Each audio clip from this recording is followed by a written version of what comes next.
नमस्कार। चलिए आज एक बहुत ही अलग, एक बहुत ही अनूठे आध्यात्मिक नजरिए पर बात करते हैं। एक ऐसा नजरिया जो हमारी इस दुनिया को एक कब्रिस्तान की तरह देखता है। हाँ, सुनने में ये थोड़ा चौंकाने वाला लग सकता है, पर यकीन मानिए ये उतना ही गहरा भी है। तो आइए इसके पीछे की फिलॉसफी को समझते हैं। देखिए, इस पूरी फिलॉसफी की जो जड़ है वो इसी एक लाइन में है। ये कहती है कि ये दुनिया अपनी सारी चमक दमक के बावजूद आखिर में एक कब्रिस्तान बन जाएगी। तो फिर सवाल ये उठता है कि आखिर दिल लगाया कहाँ जाए। और इसका जवाब हमें एक बिल्कुल नई दुनिया की तरफ ले जाता है, जिसे कहा गया है परिस्तान, यानी कि स्वर्ग। तो इस टीचिंग के सेंटर में ना दो बिल्कुल अलग अलग दुनियाओं की एक तस्वीर खींची गई है। एक तरफ है कब्रिस्तान, जो हमारी आज की दुनिया का सिंबल है, और दूसरी तरफ है परिस्तान, एक आइडियल दुनिया जिसके बारे में कहा गया है कि वो वापस आएगी। चलिए इन दोनों के बीच का जो फर्क है ना, उसे थोड़ा और करीब से देखते हैं। अब यहाँ देखिए कि इन दोनों दुनियाओं को कैसे डिफाइन किया गया है।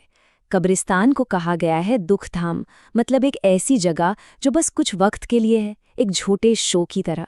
और वहीं दूसरी तरफ परिस्तान को देखिए, उसे सुखधाम या रामराज्य कहा गया है, जो हमेशा रहने वाले सुख का प्रतीक है। अच्छा, अब हमारी जो ये मॉडर्न दुनिया है, हमारी तरक्की, ऊंची ऊंची इमारतें, हवाई जहाज, इसके बारे में क्या कहा गया है? इस नजरिए के हिसाब से ये सब कुछ बस एक बनावटी स्वर्ग है। इसे विनाश से ठीक पहले का एक टेम्पररी दिखावा, एक झूठा शो माना जाता है। तो ठीक है, अगर ये दुनिया एक कब्रिस्तान बनने ही वाली है, तो इससे बचने का रास्ता क्या है? कोई तो तरीका होगा।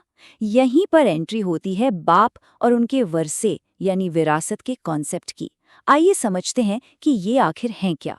तो इस पूरी टीचिंग में जब बाप शब्द आता है, तो इसका मतलब है परम पिता परमात्मा, वो जिन्हें स्वर्ग बनाने वाला माना जाता है।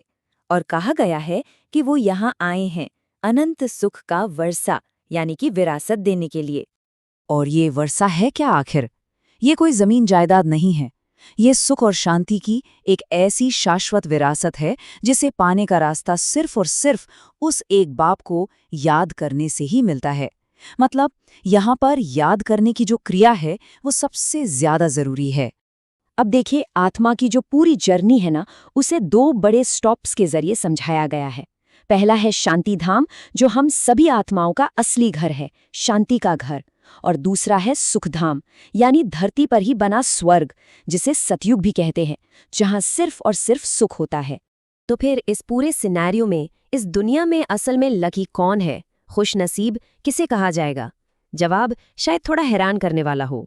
यहाँ एक बहुत ही दिलचस्प सवाल सामने आता है, जो कहता है तुम गरीब बच्चों जैसा खुशनसीब दुनिया में कोई भी नहीं। क्यों? अब ये बात अपने आप में ही कितनी अलग है। तो आइए जानते हैं कि इसके पीछे लॉजिक क्या दिया गया है। इसका जवाब इस सोच में है कि जो लोग गरीब हैं, जिनका मन दुनिया की चीज़ों में कम लगा हुआ है, वो बड़ी आसानी से बाप से कनेक्ट कर पाते हैं, वो इस डिवाइन नॉलेज को समझ पाते हैं।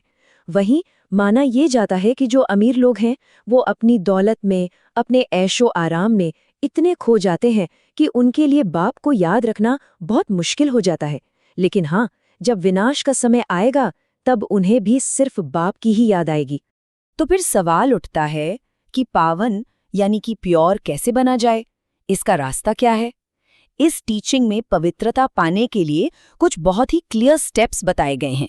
पवित्रता का ये रास्ता जो है, इसे 4 स्टेप्स में बताया गया है। पहला, मामेकाम याद करो, यानी सिर्फ और सिर्फ एक परमात्मा को याद करो। दूसरा, काम विकार जिसे सबसे बड़ा दुश्मन माना गया है, उस पर जीत हासिल करो। तीसरा, ये जो पुरानी दुनिया है, दुखों की दुनिया, इससे अपना दिल हटा लो। और चौथा स्टेप है, खुद को आने वाली नई सतयुगी दुनिया के लिए लायक बनाओ। देखिए, याद करने की या योग की जो ताकत है, उसे यहाँ बहुत बहुत ज्यादा महत्व दिया गया है। ऐसा माना जाता है कि जब कोई योग में यानी याद में रहता है, तो आत्मा को जैसे पंख मिल जाते हैं और वो सबसे तेज उड़ान भरती है, सारे बंधनों से परे। अब इन सारी बातों को एक बड़े फ्रेम में फिट किया गया है, एक कॉस्मिक ड्रामा के हिस्से के तौर पर देखा जाता है, जिसे कहा गया है सृष्टि का ड्रामा। चलिए इसे भी समझते हैं। तो इस फिलॉसफी के हिसाब से ये पूरी दुनिया, ये पूरी सृष्टि एक प्री ऑर्डेंड ड्रामा है, एक ऐसा नाटक जो हमेशा से चल रहा है और बार बार बिल्कुल वैसे का वैसा ही रिपीट होता है। इसका मतलब ये हुआ कि कुछ भी नया नहीं होता, सब कुछ पहले से ही तय है। इस ड्रामा का जो साइकिल है वो 4 युगों में चलता है। इसकी शुरुआत होती है सतयुग यानी गोल्डन एज से। फिर आता है त्रेता युग, जहां से थोड़ा डिक्लाइन शुरू होता है। इसके बाद आता है कलयुग यानी आज का समय, दुखों का दौर। और अभी हम जिस समय में हैं उसे संगम युग कहा गया है।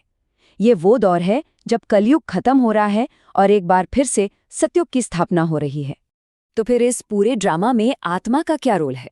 देखिए, हर आत्मा एक अमर एक्टर है जिसका पार्ट कभी खत्म नहीं होता। आत्मा को एक छोटी सी रोशनी की बिंदु, एक ज्योति बिंदु माना गया है, जिसमें उसके पूरे 84 जन्मों की कहानी रिकॉर्डेड है। और एक बहुत ही इंपॉर्टेंट बात, इस नाटक से किसी को भी पूरी तरह से मुक्ति यानी मोक्ष कभी नहीं मिलता। तो इस पूरी बातचीत का जो निचोड़ है वो इस एक सवाल में है। इस टीचिंग के मुताबिक पुरानी दुनिया का विनाश तो होना ही है, ये तय है। तो ऐसे में असली सवाल ये है कि नई दुनिया के लिए तैयारी कैसे की जाए? क्या हम तैयार हैं? ओम शांति।